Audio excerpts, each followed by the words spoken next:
familia, bienvenidos a... Hola amigos, en este vídeo... Hola familia, bienvenidos a este video. El día de hoy les voy a platicar de un personaje que a mí se me hace súper interesante, que es Catalina de Aragón. Si se acuerdan, hace algunos videos les recomendaba un libro, Ana Bolena y la pastelera real, era el libro que les recomendaba en aquel momento. Ella fue la segunda esposa de Enrique VIII. Al escuchar el nombre de Enrique VIII, es seguro que la imagen que viene a nuestra mente es la de ese hombre corpulento que decapitaba a sus esposas. Y si bien estos dos adjetivos tienen algo de razón, la realidad es que Enrique VIII fue un hombre que cambió la historia de Inglaterra para siempre. Enrique VIII es uno de los monarcas más recordados de la dinastía Tudor. Más allá de su peculiar estilo de vida y las numerosas esposas que tuvo, las reformas que hizo han cambiado tanto cultural como políticamente a Inglaterra. Su legado sigue vivo y está presente en el día a día de la vida de los ciudadanos ingleses. Uno de estos cambios, y sin duda el más importante, es su reforma a la iglesia. Muchos creen que conocen esta historia, pero solo saben cómo termina. Para llegar al corazón de una historia hay que volver al principio. ¿Quiénes fueron estas 6 esposas? Su primera esposa fue Catalina de Aragón, nacida en la ciudad de Alcalá de Henares, al este de Madrid, el 15 de diciembre de 1485. Fue la hija menor de los reyes católicos, y aunque de sus primeros años no hay muchos datos, la poca información que se tiene es gracias a Gonzalo Baeza, tesorero de la reina Isabel de Castilla. Sí, la misma reina que a partir de 1492 colonizó, descubrió, conquistó los territorios de la Nueva España. Baeza velaba celosamente de las infantas, y es en los libros de contabilidad donde vemos reflejados los gustos musicales, literarios, de vestimenta, alimentos y toda la formación de la infanta Catalina. Catalina tenía 4 hermanos: Isabel, Juan, Juana, la Loca y María. Catalina tuvo una formación privilegiada, ya que al ser hija de reyes, su destino sería sellar un tratado diplomático mediante el matrimonio con algún príncipe europeo, y teniendo que llenar dignamente el papel de una reina consorte. Literalmente fue educada para ser una reina. Siguiendo este destino, el 14 de marzo de 1489, en la ciudad castellana de Medina del Campo, y con la mediación de los embajadores ingleses Thomas Savage y Richard Nanfan, los reyes católicos Isabel y Fernando hicieron los tratos necesarios para el compromiso entre su hija Catalina y Arturo, hijo de Enrique VII Tudor y Elizabeth de York, reyes de Inglaterra. El matrimonio se llevaría a cabo cuando Arturo cumpliera la mayoría de edad, que en ese entonces y en su condición de heredero al trono inglés era de los 14 años. Para Catalina, los 10 años de espera para su matrimonio transcurrieron de manera itinerante a lo largo de toda la península ibérica, siguiendo las batallas de su madre Isabel la Católica para expulsar a los musulmanes que aún dominaban algunos territorios. Y cuando esto por fin ocurrió en 1492, con la toma de Granada, sí, 1492, mismo año del descubrimiento de América, esa chavalita andaba en todo, hasta en misa. La familia real se trasladó a Granada en 1499, donde el lujo y el confort eran el día a día de la muy joven Catalina de tan solo 13 años. Además de ser la hija menor de los reyes católicos, era la única que aún quedaba bajo el cuidado y protección de ellos, ya que sus hermanos habían partido para contraer matrimonio con herederos de otras casas reales, como la de Portugal, Austria y Borgoña. Lamentablemente, en esos últimos 3 años, la muerte azotó la corona de León y Castilla, primero con el fallecimiento de Isabel, al dar a luz a su primogénito Miguel, y tiempo después a su hijo Juan. ¿Y de qué se murió Juan? Pues nada, de entregarse a los placeres de la carne y la lujuria, como se acababa de casar con Margarita, pero pues estaba muy joven, los dos eran muy jóvenes, de hecho, él nomás tenía 18 años y era re enfermizo el muchacho, pero pues nada, ahí entregándose a los placeres de la carne, pues se murió. Bueno, eso dicen. Así que todas las atenciones de la corte y el cariño de sus padres eventualmente se volcaron sobre Catalina. Granada fue su último hogar en España, y la belleza y majestuosidad de sus palacios quedó tan grabada en su memoria que la fruta del mismo nombre fue su símbolo hasta el día de su muerte. Para el 21 de mayo de 1501 emprendió un largo y lento viaje a la que sería su patria adoptiva, Inglaterra. Salir de España no fue nada fácil, y a cada lugar que llegaba se le recibía con corridas de toros, banquetes y festivales. Después de todo, era la hija menor de los amados reyes católicos, además de que su devoción la obligó a llegar a Compostela, a la tumba del Santo Santiago. Cuando por fin se embarcó a Inglaterra a las 5 de la tarde del lunes 27 de septiembre de 1501, y después de enfrentarse a un mar embravecido, llegó al puerto inglés de Plymouth, en el condado de Devon el 2 de octubre a las 3 de la tarde, en medio de grandes festejos por su llegada. Y desde entonces sería conocida como Catherine. El barco zarpó de Laredo a las 5 de la tarde el lunes 27 de septiembre de 1521. En aquel atardecer debió de ver España por última vez y probablemente los imponentes picos de Europa, allá donde se proyectaban directamente sobre el mar Cantábrico. Más de 12 años después de que los embajadores ingleses llegaran a Medina del Campo, Catalina estaba por fin en camino a casarse. Jamás volvería a ver su patria. Y pues nada, después de tanto, Catalina por fin se casó con Arturo Tudor, príncipe de Gales, el 14 de noviembre de 1501 en la antigua Catedral de San Pablo en Inglaterra. Todo esto en medio de un lujo indescriptible. La crema innata de la sociedad de la época estaba presente. Todo aquel que fuera alguien en ese entonces estaba ahí. O había mandado un representante o mínimo un buen regalo. La alegría por el matrimonio entre la joven pareja era imposible de ocultar entre la corte inglesa.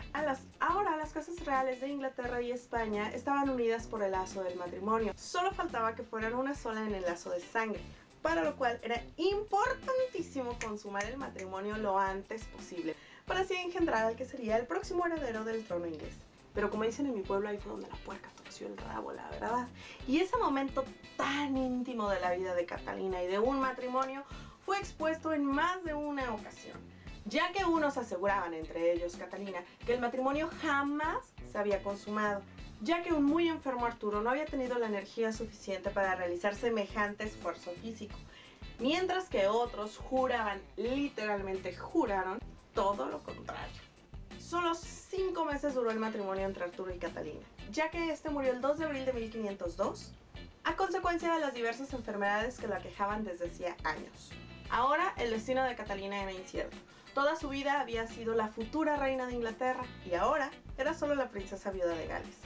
Enrique VII era conocido por ser un rey muy avaro. Moneda de oro que entraba a sus arcas, difícilmente volvía a ver la luz del sol.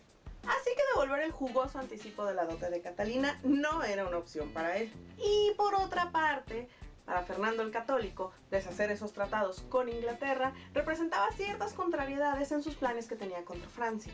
Por lo que después de mucho resolvieron casar a Catalina de 16 años con el hermano menor de Arturo, Enriquito, que tenía 10 años. Aunque en todos esos perfectos planes entre suegros había un pequeño detalle: que la ley eclesiástica condena que una mujer se case con el hermano de su difunto marido. Por lo que los reyes y las cortes llegaron a la flamante conclusión de que pues nada, el matrimonio nunca se consumó, por lo tanto nunca había ocurrido, nunca se había consumado, esto no pasó, aquí no pasó nada, cada quien a su casa, la niña sigue siendo virgen. ¿Qué opinan? ¿Sigue siendo virgen? ¿Sí se puede casar? Sí se puede casar, muy bien, que se case. Ya con esto y la autorización del Papa Julio II tenían todo resuelto. Aunque este papa era muy listillo y en su autorización nunca confirmó ni negó nada. Nada más dijo que quizá se había consumado. Quizá, o sea, no sé, pero a lo mejor sí. Entonces, como por ejemplo, sí, que se casen los muchachos, nada más esperen, o sea, que Quiquito se convierta en Enrique. Y listo, que se casen por mí, muy bien, sí. Digo, no sé, a lo mejor se pasó, no sé. Puede ser, se casaron, no sé. Quizá, pero pues nomás dejen que crezca y que se case. Sí, que se case. Pero pues el pequeño Enrique era muy joven todavía y esos años de espera para Catalina fueron insufribles. Porque su suegro no solo le daba a cuentagotas el presupuesto para cubrir sus elevados gastos de casa, sirvientes, ropa, alimentos, etcétera, etcétera, etcétera, etcétera. Por lo que el tema del dinero era una constante en las cartas que enviaba a su padre, además de los malos tratos que recibía de Enrique VII, ya que el segundo pago de su dote nada más no llegaba a Inglaterra y las arcas de la corona en realidad estaban muy necesitadas de ese dinero.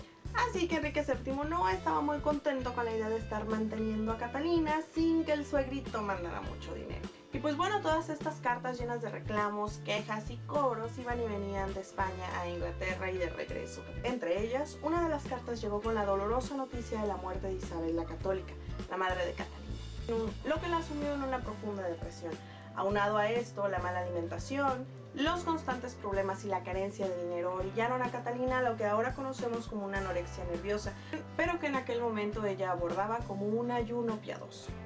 Catalina fungió como embajadora de la corona española ante la corte inglesa, cargo sin precedentes que le ayudaría a llevar a cabo su larga formación española en la diplomacia, trazando también la buena imagen que Catalina mantendría ante la corte inglesa hasta el día de su muerte.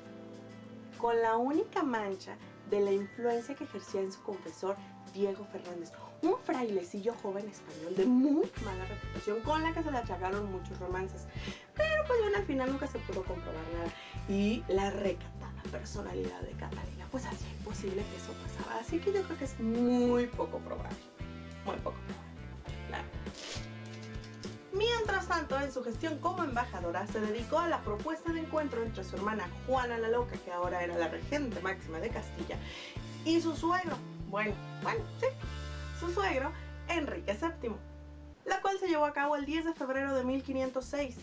Pese a las diversas intrigas y conspiraciones que había entre los sirvientes de Catalina y pues ¿cómo decirlo?, el precario estado de salud de su hermana, Juana causó una excelente impresión en Enrique VII, tanto así que cuando ésta enviudó en septiembre del mismo año, él la consideró seriamente para casarla con su hijo Enrique, dada su comprobada fertilidad y capacidad para engendrar hijos varones. La boda con Enrique era anhelada y ser reina de Inglaterra era algo para lo que ella había trabajado toda su vida y no era algo que iba a dejar pasar fácilmente. La muerte de Enrique VII el 21 de abril de 1509 puso por fin fecha a la tan anhelada boda entre Enrique y Catalina. Esta boda fue alentada sobre todo por Enrique, que veía en Catalina una excelente compañera no solo de vida, sino también de trono.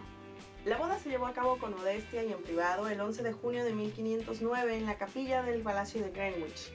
Enrique es comúnmente recordado por el retrato del famoso pintor Hans Holbein, el cual lo muestra como un hombre obeso, pero Enrique no siempre fue así. Cuando subió al trono en 1509 era un joven atlético, culto, de carácter pasional y volátil, con una personalidad arrolladora y un poder ilimitado.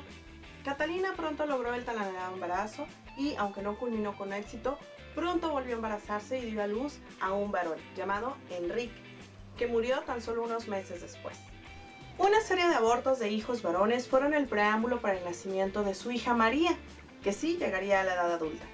Al comienzo tuvieron el que podría ser un matrimonio ideal. Los dos eran jóvenes y apuestos monarcas de una prometedora dinastía. Enrique se desvía en halagos, regalos y atenciones para Catalina. Y aunque por decisión de sus consejeros, él se dedicó más a las labores del ocio que a las del Estado, hasta el verano de 1513, donde Enrique parte a Francia para combatir en distintas batallas en busca de la conquista de nuevos territorios. Mientras tanto, Catalina se quedó en el reino como gobernadora. Y mientras Enrique peleaba batallas en Francia de menor envergadura, Inglaterra tenía problemas en casa. Los escoceses apoyaban abiertamente a Francia y veían con malos ojos la intrusión de las tropas inglesas. Por lo tanto, decidieron reaccionar desde casa. A lo que Catalina, como digna hija de su madre, dispuso ejércitos bien armados y en lugares estratégicos, con técnicas de ataque y defensiva para proteger la frontera contra los escoceses, logrando así la muerte del rey escocés Jacobo IV, el cual ella tenía toda la intención de mandarle el cadáver directo a Francia a Enrique como un trofeo de la batalla que se había librado en su nombre, pero porque creyó que sería muy fuerte para los débiles corazones ingleses. Y eso, y que en realidad Jacobo IV era cuñado de Enrique, o sea, era mucho meterse con la familia, ¿no? El tiempo no perdonó la belleza de Catalina y a los 29 años y después de constantes abortos, el matrimonio estaba desgastado. Catalina había fracasado en la misión de darle un heredero a Inglaterra, así que no quedaba más que organizar un matrimonio conveniente para la única hija del matrimonio. Y pese al disgusto de toda la corte española, María fue comprometida con el Delfín, el hijo de Francisco I, rey de Francia. Y pues nada, el discurso era porque Francia y España eran enemigos desde antes. Fernando de Aragón y Luis XII de Francia eran enemigos a muerte desde siempre. Entonces, el nieto de Luis XII, casado con la nieta de Fernando de Aragón, no, hombre, ya se ha visto semejante escándalo. Aunque después pues, ese compromiso no prosperó y comprometieron a la misma María con Carlos V, sí, el sobrino de Catalina.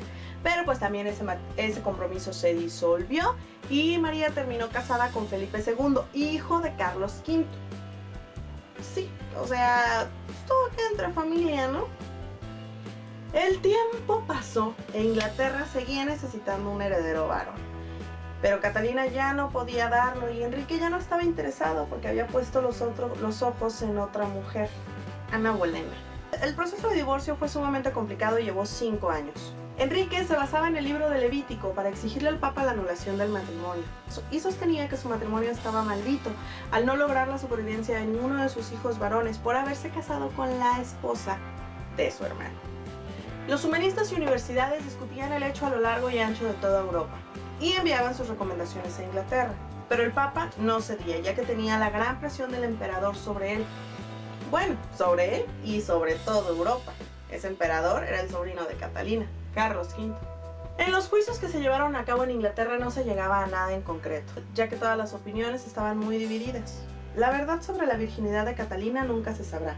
Sea como fuere, ya debía de saber que nadie podía refutar sus palabras. Las pruebas presentadas sobre su virginidad en Londres y Zaragoza son contradictorias. Sin embargo, ahora afirmaba que Enrique sabía que era virgen cuando se acostó con ella por primera vez. Wolsey, el cardenal, quedó anonadado al oír que Catalina había afirmado, como dijo Enrique, que su hermano nunca la conoció carnalmente. De ser cierto, eso desmontaba gran parte del argumento de Enrique. Catalina exigió también a su marido que se le permitiera contratar asesores extranjeros para que la aconsejaran sobre cómo proceder. Todo ello era prueba, concluyó Wolsey, de que estaba recibiendo orientación en secreto. Ese ardid no ha podido salir de ella, decía. Wolsey estaba subestimando gravemente a su oponente. Puede que siempre lo hubiera llevado a pensar, como hiciera en su día Enrique VII y sus consejeros, que no había nada más en ella que lo que mostraba su apariencia y que sería incapaz de atestiguar sus propios planes. Pero Enrique encontró una salida a sus problemas en el movimiento protestante que estaba surgiendo en Europa e implantó la reforma declarándose líder de la iglesia en Inglaterra, la iglesia anglicana. Confinó a Catalina a su primer condición de princesa viuda de Gales.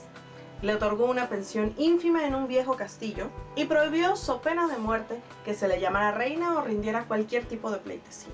Declaró a su hija María una bastarda y por lo tanto la quitó de la línea de sucesión. Pocos fueron los años que Catalina pudo vivir en esa situación. Repudiada por su marido, alejada de su única hija, y las pocas personas que la apoyaban ya habían pasado al patíbulo. La lealtad a su reina y a su religión les había costado la cabeza. Entre esas personas estaban el humanista Tomás Moro y el obispo de Rochester, John Fisher. Catalina se dispuso a rezar. Pidió a Dios que devolviera a Enrique al buen camino y la perdonara por tratarla mal. También pidió perdón por su propia alma.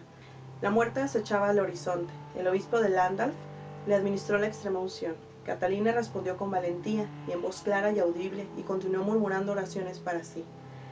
Era su último consuelo. Entonces, poco después de las 2 de la tarde del 7 de enero de 1536, exhaló su último aliento. La reina española de Enrique había muerto, todavía atribulada por si había sido buena para un país que a la postre fue malo con ella. La excelente biografía escrita por Jill Stremlet en Catalina de Aragón, Reina de Inglaterra, es un libro obligado si lo que buscas es una biografía accesible y bien documentada. Siguiendo con las biografías, Judith M. Richards nos acerca a Mary Tudor, hija de Catalina y Enrique, y mejor conocida como Bloody Mary o la Reina Olvidada. De la misma colección, Lucy Godwin nos muestra a Henry VIII. Ambos libros están en inglés, pero su lectura es muy ágil.